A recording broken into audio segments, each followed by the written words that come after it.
Cross করে জিজ্ঞাসা করেছি যে উনি যে রাজাকার ছিল না এর কি প্রমাণ? 2024 সালে জুলাই গণঅভ্যুত্থান চলাকালে নিরীহ নিরস্ত্র আন্দোলনরত ছাত্র জনতার উপরে তৎকালীন আইনশৃঙ্খলা বাহিনী এবং ক্ষমতাসীন রাজনৈতিক দলের পক্ষ থেকে ক্যাডার বাহিনী থেকে যে নির্মম মানবতাবিরোধী অপরাধ পরিচালিত হয়েছিল তার তদন্ত সংস্থা থেকে বেশ কয়েকটি মামলার তদন্ত সম্পন্ন করেছে। তদন্ত প্রতিবেদনের উপরে ভিত্তি করে প্রসিকিউশনের পক্ষ থেকে 4টি মামলার ফরমাল চার্জ প্রস্তুত করে 2টি ট্রাইব্যুনালে দাখিল করা হয়েছে। একটি ট্রাইব্যুনালে সাবেক প্রধানমন্ত্রী শেখ হাসিনা, সাবেক স্বরাষ্ট্রমন্ত্রী আসাদুজ্জামান খান কামাল এবং সাবেক আইজিপি চৌধুরী আবদুল্লাহ আল মামুনের বিরুদ্ধে চার্জ গঠনের জন্য আগামী 10 জুলাই 2024 তারিখ অর্থাৎ আগামীকালকে ডেট ফিক্সড আছে। এছাড়া আরও 3টি মামলা চার্জ গঠন পর্যায়ে আছে। আপনারা আরও জানেন যে জুলাই গণঅভ্যুত্থান চলাকালে সাবেক প্রধানমন্ত্রী শেখ হাসিনা সে লেথাল উইপেন ব্যবহার করে নিরস্ত্র মানুষকে নির্মমভাবে হত্যার নির্দেশ দিয়েছিলেন।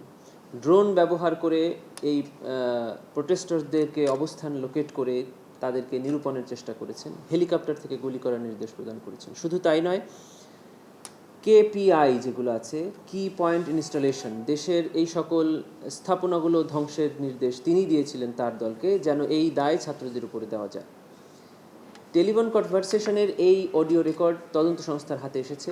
তদন্ত সংস্থা যথাযথ কর্তৃপক্ষের নিকট থেকে তার ভেরিফিকেশন করে দেখেছেন যে এটা জেনুইন, এটি আসামি শেখ হাসিনার ভয়েস। আমরা সেটিকে বিচারের জন্য ট্রাইব্যুনালে উপস্থাপন করেছি।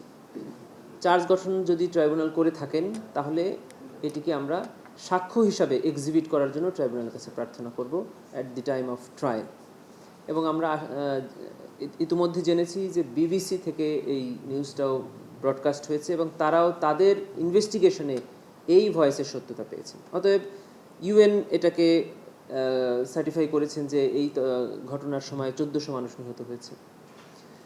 ইউএন সহ ইন্টারন্যাশনাল অনেক অর্গানাইজেশন এই ঘটনার স্বীকার করেছে।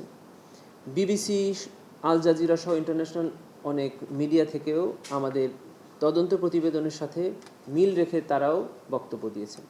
আমাদের এই আইনের 19-এর 3 ধারা একটি বিধান আছে। সেটি হলো এই ধরনের আন্তর্জাতিক সংস্থা অথবা যে কোনো এনজিও অথবা সরকারি কোনো সংস্থা থেকে যদি এই ধরনের রিপোর্ট প্রকাশিত হয় তাহলে ট্রাইব্যুনাল কোনো প্রমাণ ছাড়াই তাদের জুডিশিয়াল নোটিশ এবং কমন নলেজে এই ধরনের ঘটনার কে সাক্ষ্য হিসাবে গ্রহণ করতে পারে। এটা আমাদের আইনে আছে। এর আগেও করেছেন, যেমন মুক্তিযুদ্ধ হয়েছে দেশে, কত মানুষ নিহত হয়েছে, কত মানুষ আহত হয়েছে, এগুলো প্রমাণ করার কোনো দরকার নেই। আমরা এই ট্রাইব্যুনালে কিন্তু ফরমাল চার্জে এই আবেদন করেছি যে 24 সালে জুলাই গণঅভ্যুত্থান সংঘটিত হয়েছে, এটা প্রমাণ করার দরকার নেই, এটা জুডিশিয়াল নোটিস, এটা কমন নলেজ, এটা সবাই জানে। এবং যেসব ঘটনা ন্যাশনালি এবং ইন্টারন্যাশনালি আনডিসপিউটেড সেগুলা আমাদের প্রমাণ করার দরকার হয় না। তারপরেও তার সকল প্রমাণ আমরা ট্রাইব্যুনালে দাখিল করেছি। যদি চার্জ ফ্রেম হয় আমরা সেটা সাক্ষ্যের মাধ্যমে ট্রাইব্যুনালে উপস্থাপন করি। জুলাই গণঅভ্যুত্থানের আগের ট্রাইব্যুনাল এবং গণঅভ্যুত্থানের পরের ট্রাইব্যুনালের পার্থক্য, আগের ট্রাইব্যুনালের কোনো বিচার, কোনো স্টেপসই ইন্টারন্যাশনালি রিকগনাইজড হয়নি এবং তারা স্পষ্টই বলেছে যে এই বিচারকে তারা আন্তর্জাতিকভাবে স্বীকৃতি দিচ্ছে না। আর আমাদের এখানে তদন্ত প্রতিবেদন দাখিল করার আগেই ইউএনের তদন্ত প্রতিবেদনে এই ঘটনার সত্যতা পেয়েছে। তারপরে ওই একই ঘটনার সত্যতা আমাদের তদন্ত প্রতিবেদনে আসছে।